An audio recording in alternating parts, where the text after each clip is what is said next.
Here are the thyroid and cricoid cartilages with all the muscles removed.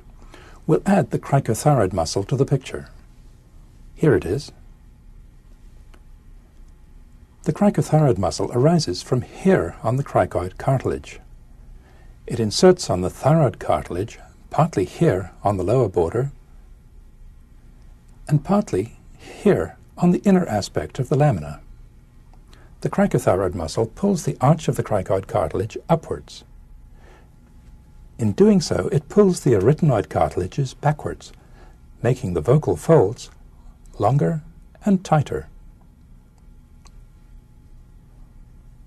To see the remaining muscles, we'll remove this half of the thyroid cartilage together with the cricothyroid muscle. Here are the internal laryngeal muscles. To begin understanding them, we'll take them all out of the picture for a moment.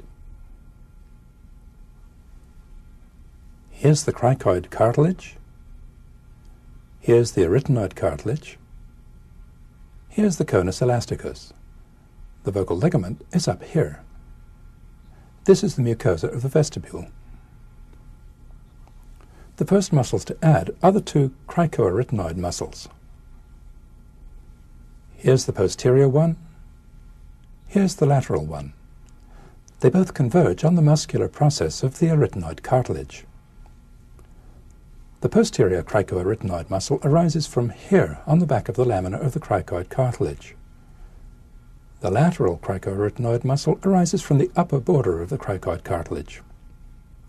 The posterior cricoarytenoid pulls the muscular process backwards. This rotates the arytenoid cartilage, thus widening the vocal opening. The lateral cricoarytenoid pulls the arytenoid cartilage forwards and laterally, producing a maximal widening of the back of the vocal opening. We'll add the thyroarytenoid muscle to the picture first. Here it is. The thyroarytenoid muscle arises from here on the inner aspect of the thyroid cartilage. It inserts here in front of the lateral border of the arytenoid cartilage. Next we'll add the transverse arytenoid muscle. Here it is.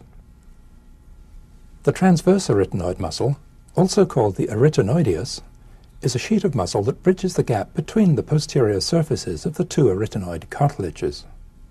Let's see how these two muscles work.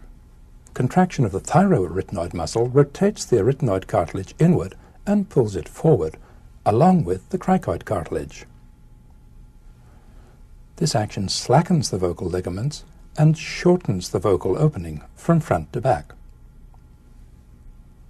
Contraction of the transverse arytenoid muscle brings the two arytenoid cartilages closer together, thus closing the posterior part of the vocal opening.